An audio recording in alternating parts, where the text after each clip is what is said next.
Howdy guys, Jason Lewis here, and today on AutoEdits we'll be talking Mustang. Now, there's a lot to talk about, so we're gonna dig right in. Like, why is the Supercharger here and not in the engine bay? Stick around, you are gonna like this video.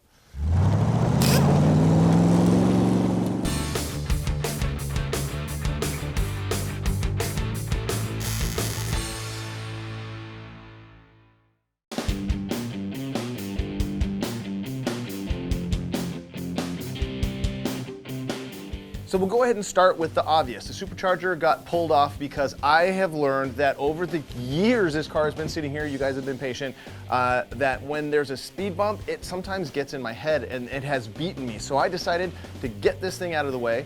The Holley Terminator fuel injection system, the EFI that I'm putting on this thing, is designed for simplicity and wasn't designed to run this. So what I want to do is kind of show off why I'm going with that system, and you'll see in a minute how good and how perfect that's going to be and easy to integrate into a classic application like this. Now, for one, now the hood fits. So that was another thing I wanted to see with this thing. I knew the hood wasn't going to fit, so there was just this stopping point for me. Like, who knew that these muscle car projects are going to be such an emotional roller coaster? Like, geez Louise. So that was a big deal. Now, let me go ahead and open up the hood here.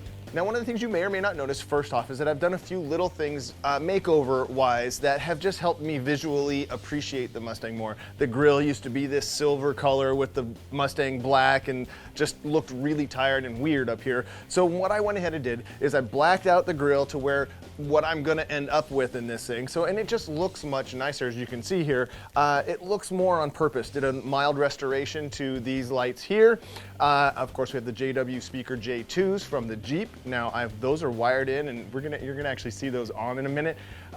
So there's a lot of really exciting things that just make me happier seeing the Mustang like this, because this is closer to what it's actually gonna look like. And just having the hood on here is actually one of those nice things too. So don't have the hood hinges on. Let's get the hood up. I'll get you inside the engine bay, and I'll show you some of the wiring. Like, I basically have the bare bones or the spine of the wiring system in this vehicle. But just want to kind of take a second to share this with you. I'll show a shot of this before, so you guys get an idea of that silver and that weirdness.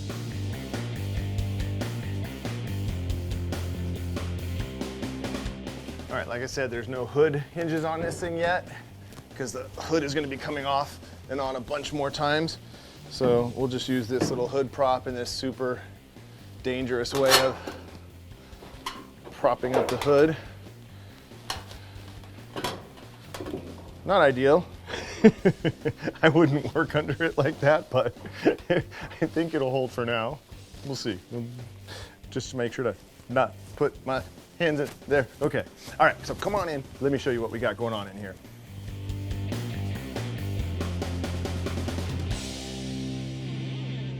As you guys know, I mounted the battery in the trunk.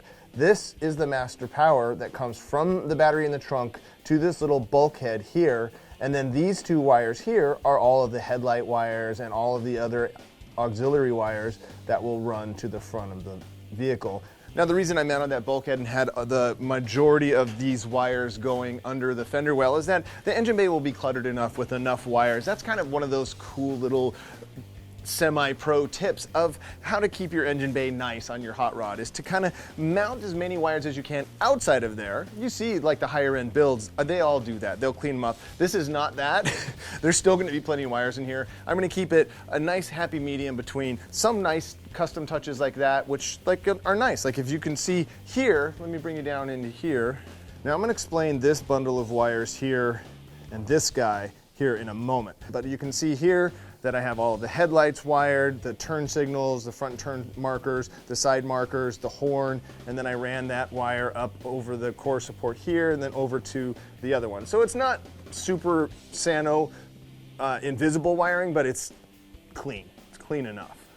All right, so let's talk about this track rocker. Now, this is a very similar thing to the trail rocker that I installed in the Jeep, and have found it's an amazing way to handle a bunch of different power draining or power supplies for your vehicle. Now, the track rocker is kind of a more universal street spec, and the basics are here that you have 8 fuse panels, 8 relays, and 8 fuses here that can run multiple systems that need power, and it has this really cool switch system. Now what I've done here, since I only have room for 6 panels or 6 switches on the inside, I have these two fused relays available for whatever I want. So what I ended up doing is running hard wires over to fan 1 and fan 2, and then I'm gonna have the Holley EFI Terminator system manage those fans, and it doesn't even take away from the 6 relays and switches that I have on the inside. And this is kind of a just nice little watertight deal. And then, now if you notice, I went ahead and used the painless fuse. That's all this is here. It's a nice 200 amp fuse. And then you'll notice a second one of those here, and that is actually going to be running from my alternator back into the fuse. Now this is the inside of that bulkhead connector that you saw inside the frame, inside the wheel well. And so that is now my master power, and you'll notice that I have my starter wire already ran. And here is a tip to a successful wiring harness on any vehicle: ground. People seem to forget about the ground. So that is an easily overlooked key to any good wiring harness or any good wiring in general on automotive applications, is people forget the ground, how important the ground is. This is all DC, which is direct current, which means plus, minus. That means if however much power you're feeding through the plus wire, you want to be able to see that same amount of power flow through the ground wire. Makes sense, but people seem to forget that. So heavy duty ground wires to all of your systems. That's like kind of a key to success for all wiring.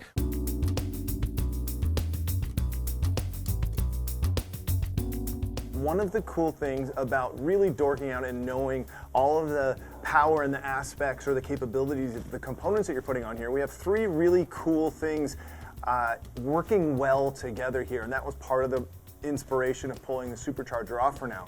The painless wiring harness is really a top-notch piece. It's making this very easy. It's hard. It's a difficult job to wire a vehicle from scratch. And I shouldn't say it's not difficult, it's just time-consuming and tedious and needs some patience and a little bit of planning. So anybody can do it.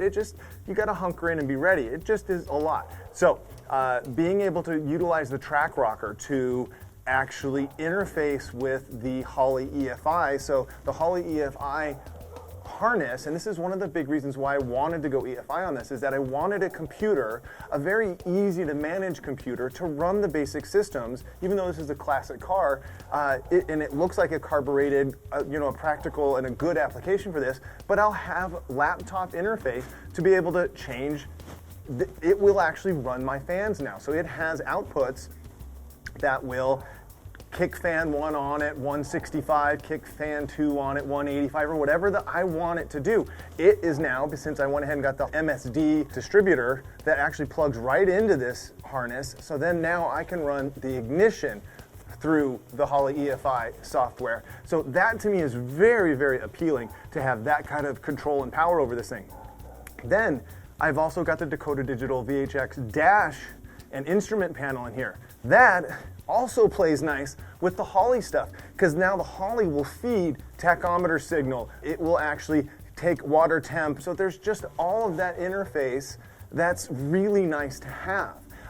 And again, likewise, having the track rocker with the switches, I'm going to show you how I have this really fun way of actually operating and turning on and starting this car. It's going to be really fun. And this is part of being able to have your own project car, that you get to dream this stuff up and then execute it. So there you go. Let's get inside. I'll show you that stuff. Okay guys, before we close out the engine compartment section of this part of the video, I just want to take a minute to point out a few other little features in the front here, and also call out some of you guys, maybe it seems to be just Mustang fans, who hate on the other videos. Like when I do a video on the Jeep or the truck, you hating or disliking those videos hurts me, hurts this channel. Don't do that. If you want to support me, don't have to watch them. I would appreciate it if you did, but don't dislike that stuff. You are killing this thing. So I have a lot of plans for this, the channel in general, so I'm just asking for support for the whole thing. I don't ask for Patreon or any of that other stuff. So guys, cut me some slack here. It's just a human being trying to get this thing done. So on that note, here is the deal. The Jeep is a good thing to the channel and to me in general. Not only do I love it and it takes me great places, check this out.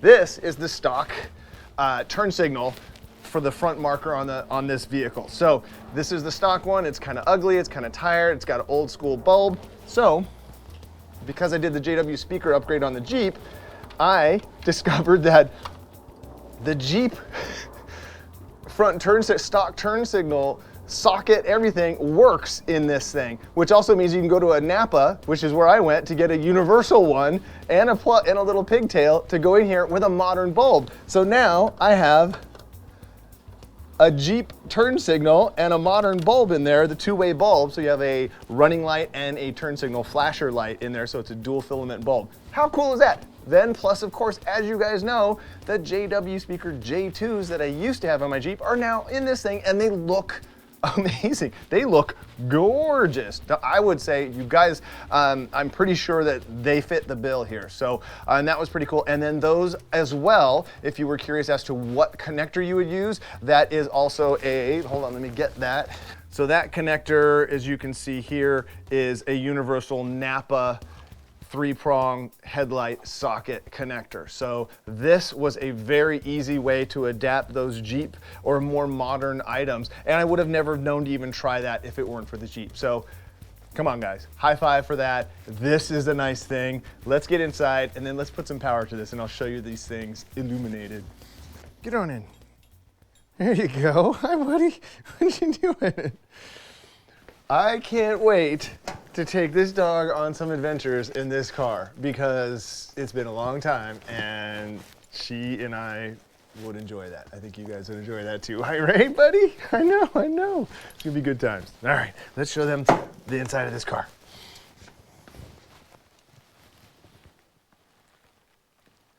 So back in there is the Holley EFI computer mounted to the sidewall there. That's the main power wire. That yellow wire is the wire from the track rocker right here all the way back to the fuel pump. This is the painless, obviously, main fuse block. And then in here, you'll see I have the Dakota Digital boxes mounted and ready to just run all my wires to these. And then I just run that one Cat 5 wire to that entire panel there. I actually will run separate wires to these things, but gosh, that is, but you get why I'm super stoked on this thing. I was like geeking out when I did that video and it was legit because I was super excited about how powerful and how good that's gonna be. And they look great. I mean, they do look great and they're gonna make this much easier. And we'll do that in the next video where we do the wiring. Okay, so here is the office. And it's shaping up really nice. This is all just, again, like I said a minute ago, all mocked into place just to give you an idea. So my little Mad Max plan is this key will turn on the car. So there you go. That would now activate the track rocker, and then you would come in, turn on the accessories, turn on the car basically, the Holley EFI, and the fuel pump. And that's all because I was able to run wires directly from the track rocker to each of these systems. And that's really a cool thing. And then pushing the clutch and then engine start. Now I just have a weird thing for engine start buttons. I just like those. And most of my project cars I've built, I'll put one of those in if I'm doing it from scratch. So I like that. And there you go, tilt column. Oh, here's a cool little thing. I was going through some old boxes. Look what I found. So now I did a Flaming River tilt column in here, and I had this piece that I had bought for an old project, and check that out. It's this old school quick release that they had for a while. I'm not sure if I'm gonna run that. I have a regular block here, but it's kind of cool. Kind of cool. We'll see. I like it. But for now, look at the ergonomics. Look at how this works. I think it's pretty dang cool. I am absolutely digging it. So getting closer and closer. Next up will be to wire the back of this dash, and then it's literally put fluids in this thing. Hit that button for real. Actually, we do this, and then hit that button for real. Wow, I love this.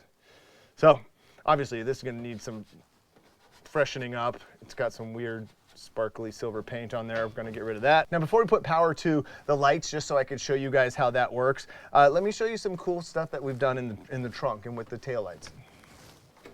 All right, so in the trunk, I have a bunch of goodness happening back here. I went ahead and installed the Dakota Digital as I was on their website, drooling about other stuff when I was ordering the VHX gauge instrument panel. I found that they had an LED insert for almost all classic cars. So now the brake lights and tail lights on this are LEDs via the Dakota Digital kit. It's super simple. Has a little LED billet plate that bolts right into place of the back of the taillights.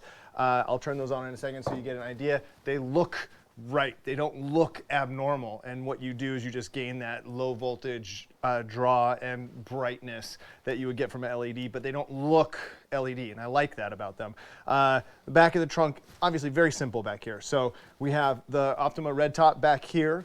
Now, red top, if you guys have watched my videos, you'll realize the red top is the right battery for this application. It's a regular car, doesn't need a deep cycle. It needs a heavy cranking amps for, like, say, a hot engine on a track day or something like that. That's what that's for. So we got that, got the ground to the chassis, have the power running into the cab, and then splitting out underneath the dash, and then running up to that bulkhead under the front fender into the engine compartment. So I'm really proud of that. That's a fun way to do that. And then this right here, this pigtail right here is for the Holley EFI computer. It wants what they call clean power. And so by running a discrete power and ground to these here, you now will not incur noise from your fuel pump and things like that. It's a clean power source. And then you have the rest of the car running off of this. And then like I was showing you earlier, this is the fuel pump right off of the track rocker. So switch 3 inside there goes right to the fuel pump, and then the sending gauge, the fuel level comes through that as well. So pretty simple, straightforward, not a show car, just getting it done. But look at that, it looks pretty good for that. So there you go, there's a trunk. Let's put some power to these lights.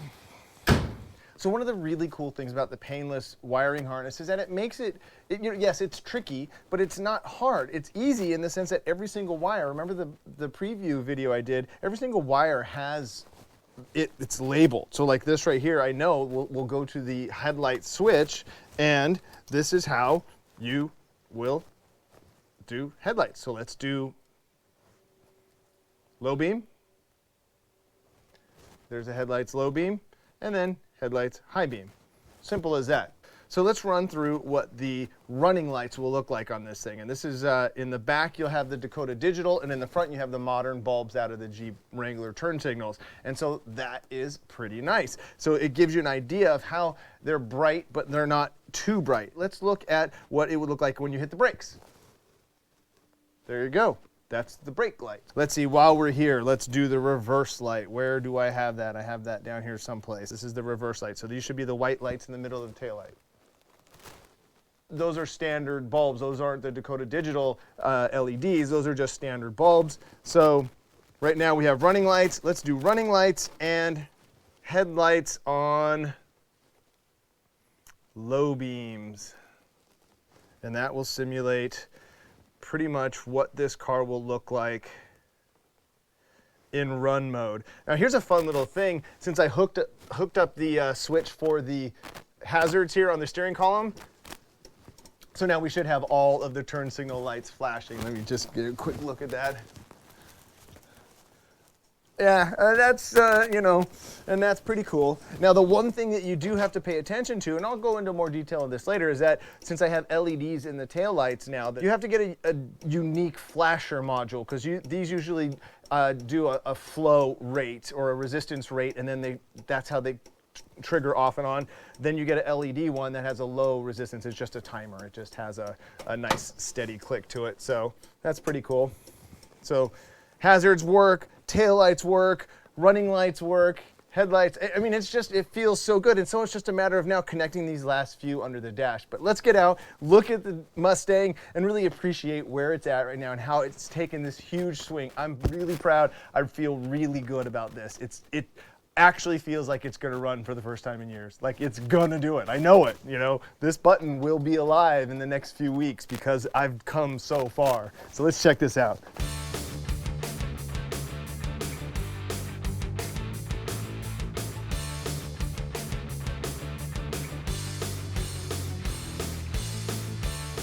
So there you go, a huge swing at the Mustang. I mean, this is a big one, guys. This feels good. This was a major mental block pushed through. We're close to being able to hit that button and actually hearing that motor roar to life. We all want to hear that. Also want to take a moment to thank you guys for this. This is the official plaque, the play button for hitting 100,000 subscribers. We're at 130, but still, this means a ton. So thank you guys so much. Had no idea we would be this far, we would be doing this. So have big plans next year. So please like, share, subscribe, do all those things that would help out. And until next time. Oh, don't forget to follow me over there at AutoEdits Jason at Instagram. And until next time, enjoy your drive. This is pretty awesome. I'm gonna go polish this for a while.